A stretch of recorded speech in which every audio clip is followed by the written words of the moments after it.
Hey, guess what, Seal? You're back with a new LP. Is the rumors true? Is what I listened today new? Yes, it is new. Isn't it? Isn't it? Yeah. Yet it still says Seal on it, just like the last one I have. Yeah. Are you having fun with us? No. Can you give me a little insight into that? I couldn't think of a better title. I really couldn't think of anything which was more descriptive, representative of the album. I couldn't. I didn't. I tried, and I thought Seal was appropriate. It's the second album in any case. It doesn't really matter what it's called. It's just a body of music, isn't it? Well, the thing is, the songs. I mean, the songs are definitely the different. Yet on the same token, it's a progression. Yeah, you know what I mean. It's definitely you. Can you talk a little bit about that aspect of the progression aspect of it? It's just a natural progression, really. I didn't consciously try and make any particular type of album. It just sort of turned out that way. Yes, that's the way it turned out. I didn't... I mean, I guess when I listened to it, I guess, yes, it does seem like a natural progression from the first. But, you know, I listen to many different types of music, and I'm influenced by, obviously, a lot of the stuff I listen to, and so my music is a representation of that, is a result of what I listen to. Before I even get into the whole album aspect, because I listened to it a couple times today. I've listened to it, in fact, a long time ago, when I first got it. By the way, for those listening, that's Seal guzzling, and it sounds great on the microphone. Guzzling a 40-ounce beer. What are you using? Why don't you have a DAT player? Well, we do, but it's easier. Cutbacks. It's easier for dubbing purposes because we send it out to a lot of people. Right. And we have to dub it onto cassette, and we don't have as many DAT machines to keep dubbing from DAT to cassette. Right. So that's the only reason why. But it sounds great. I'm sure. I don't doubt that at all. Look, I was looking in our file a couple of years ago in a Rolling Stone article. You were talking about how everyone at the record label, when you were handing in your record, it's fucking brilliant. It's brilliant. Like everyone around you, it's the best. It's the best. And you're like, look, it's a good record. But, it's a good record. Relax. Well, some people thought it was brilliant, and I guess that was valid, Maybe I was being a bit too sort of like, what's the word, self-depreciating then. I thought it was a good record, but then that's relevant. What I thought was relevant to me, and what anyone else thought was relevant to them, really. If they thought it was a brilliant record, then for them it was a brilliant record. I thought it was a very good record. I thought it, for a first-time artist, I thought it was good. Excuse me. I didn't think it was brilliant.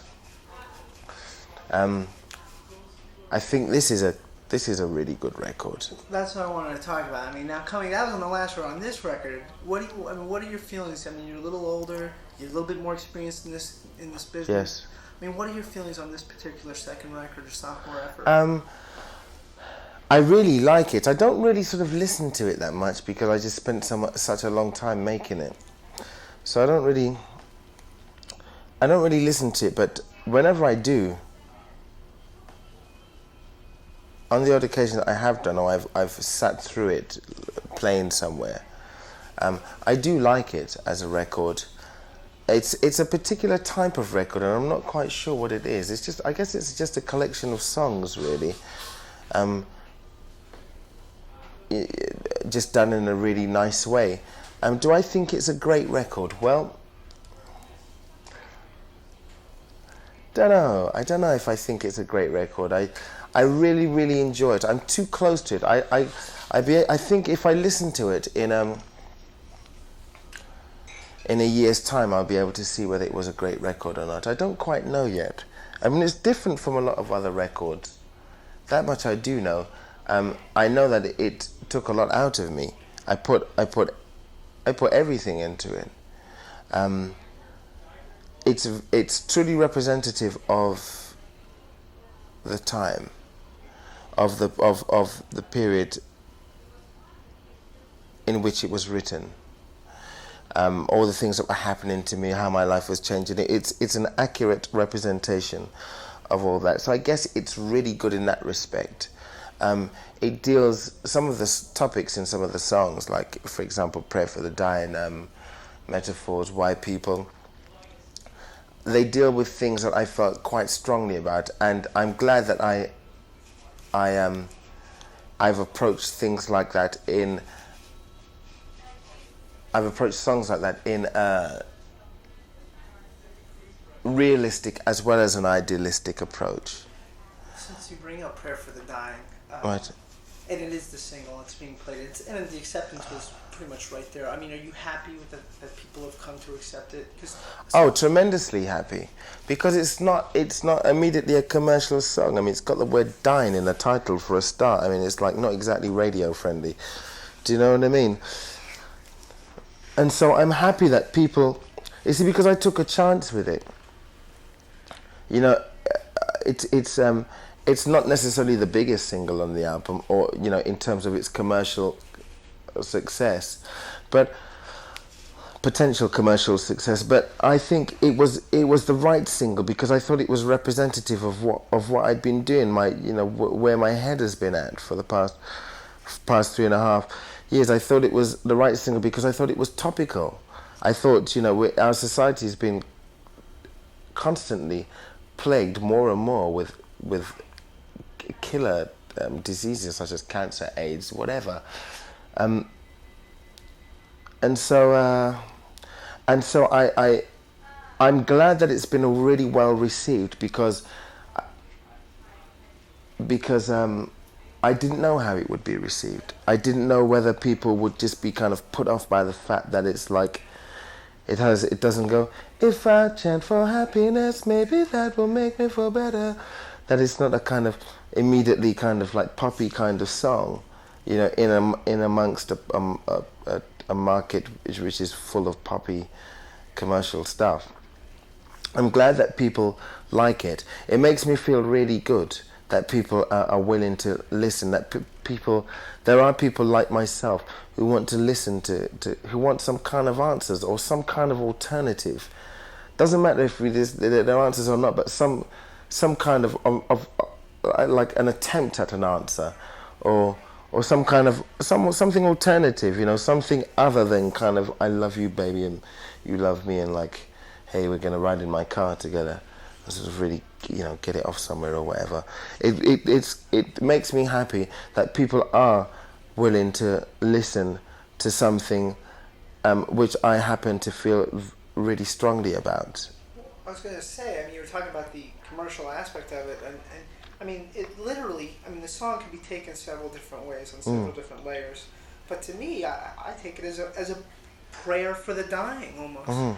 Have you heard that response? Because I know where you are with your songs. I've read a lot of interviews with you, and you say, hey, and even in the album, you say, look, I don't want to print the lyrics because everything means something to somebody else. Yes.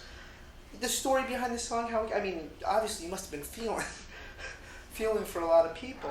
I was really feeling for myself, to tell the honest truth.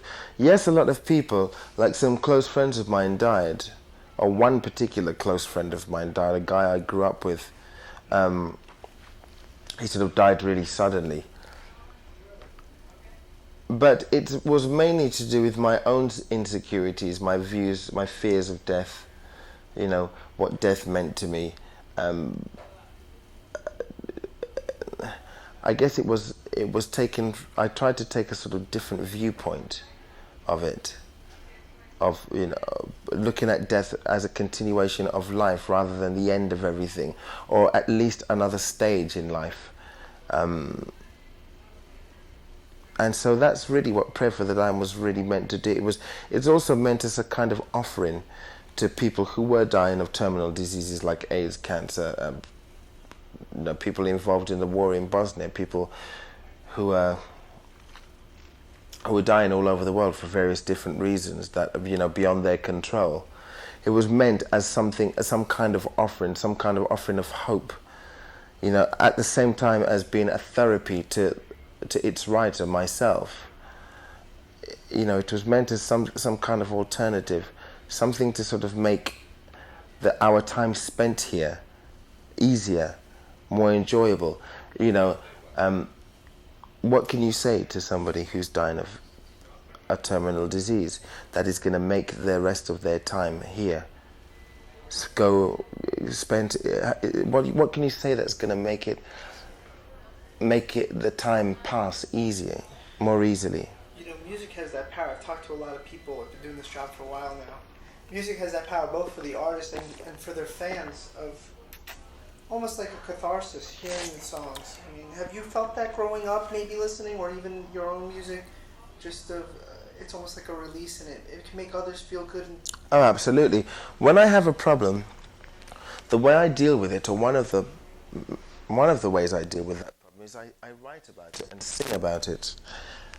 I'm sorry. Right? Can you say that one more time? When I have a problem, one of the ways I deal with it is to write about it, to write a song. And when I hear that song coming back off of a piece of tape through the monitors, that makes me feel better. It serves as a kind of self-therapy.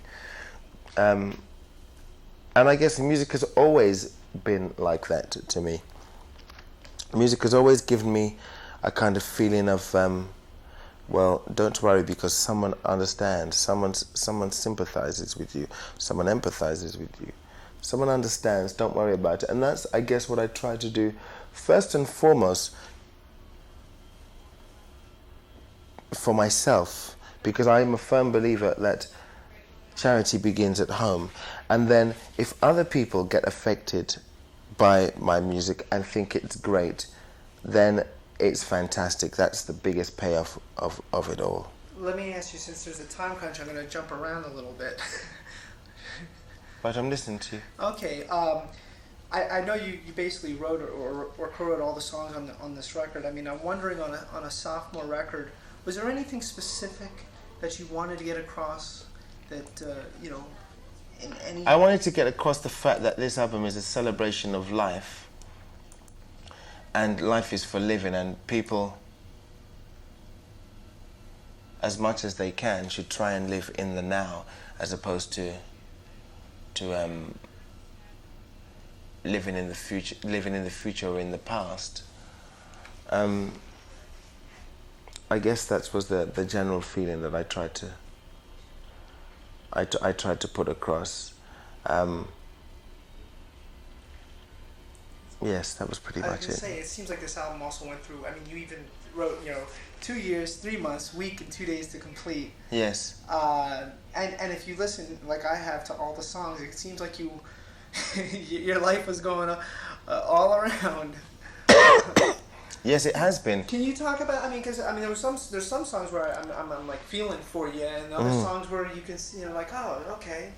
Yes, it's like a kind of journey, like like lots of conflicts going on, lots of things. Asking myself whether or not I wanted to continue doing this, whether or not it was the right thing that I should be doing in my life, whether or not I was doing it to the best of my ability, whether or not I was really happy in doing it. Whether I could sort of deal or cope with the change that was occurring all around me, whether or not I could, whether or not I wanted to, whether I was ready for spiritual growth, whether or not I wanted that spiritual growth. Did I want to keep sort of live in a kind of like a non-spiritual way and sort of deny that aspect of my life and become numb to it, or whether I was ready to start digging in the dirt and cleaning my life, repairing my life, whether or not I thought this was going to give me the opportunity to do that, whether or not I'd be able to do that within the kind of the rules of my profession, and I guess I got a lot of those indecisions, if you like, on the album. I guess a lot of the songs, especially like songs like like Metaphors, Newborn Friend, Bring It On. I guess I address a lot of those things I just talked about, those questions I asked myself in those songs. Is Bring It On the next single? No, they're talking about Newborn Friend. See, I don't know what would be the next best single for America, because I don't really understand America. Why? Well, Give me your take on America. Not even American radio, but just.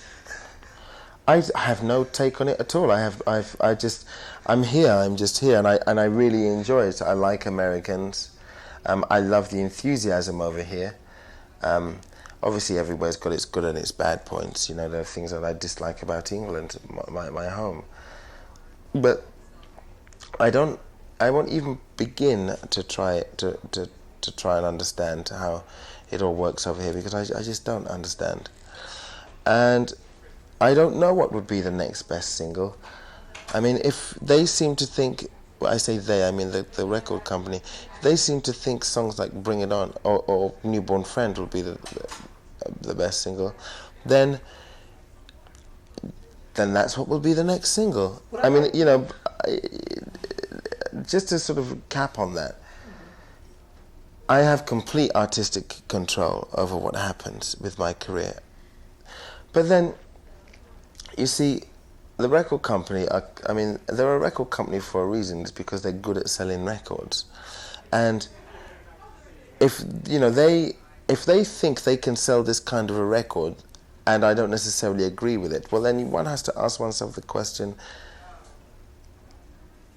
am I qualified to doubt what they're telling me? Because I make records, they sell them. It's as simple as that. I don't know what the next record will be. If they say Newborn Friend, they think it will it will be a good record, the right song to release. Then that's what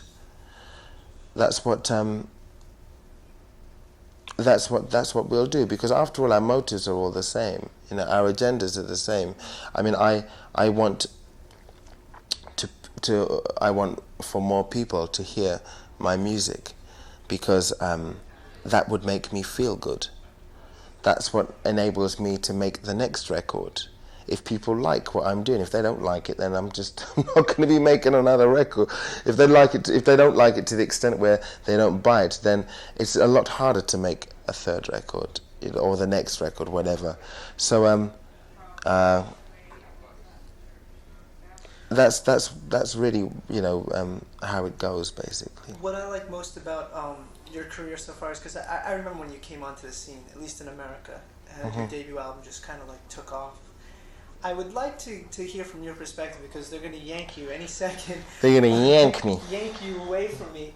But just how that was that overwhelming? Was it delightful? Was it surprising? I mean, can you imagine? Overwhelming, a bit scary. I loved it though. In retrospect, I loved it, because it sort of dug up a lot of dirt with me. Do you know what I mean? It all sorts of insecurities that I had lying around in my life all came to the surface, and boy, did they hit me like a ton of bricks. You know, everything from anxiety attacks to just the whole thing. You know, yes, and it seemed pretty tough at the time, and it was tough. But then there were good aspects of it. You know, I got the chance to work with great musicians. My lifestyle changed. You know, I was living in a squat. I now own my own house, which is nice. You know, a turnaround in a period of 5 years. It's quite good, and also, as I mentioned before, it gave me the chance to address problems that might have hit me at a later stage in my life, when it was all too late to do anything about them. You know, I mentioned anxiety attacks. Well, those anxiety attacks, they're always there. They will be there if you have some kind of anxiety. It's just a question of in what way they'll manifest themselves, what way they'll be triggered, you know. And so, yes, looking back on it all, I really like it. It was quite scary, but I was glad for it. I was glad to have the chance to clean my, you know, to start my search, I guess, for whatever it is I'm looking for. Last question is, what are you working? No, but the future for Seal. What's going to happen? What would you like to see happen? Because I get scary when I read some interviews and say, well, you know, I don't know if I'm going to do it or. With me? Yeah. Oh, The future for you. I mean, it's the last question. oh, I'll be doing it. I mean, I'll always music will always be a part of my life in some form or another. But you know, I mean, like, I have a life too, you know, and I'd like to start a family real soon. I'm 31 now, and it's something which is on my mind. You've got to find someone first, of course, but that's what, you know. There are things that I'd like to do. There are other areas of my life that I'd like to explore. I don't know what all those areas are yet, but I don't know what. I mean, I'm sure I'm capable of doing lots of other things, and I'd like to discover them. But I'll always be involved in music. I'm definitely coming back here to tour towards the end of the year. I love touring. Can't wait. And I've got a great band at the moment, or the makings of a great band. It's not quite complete yet, but I've got some really, really cool musicians that are helping me this time.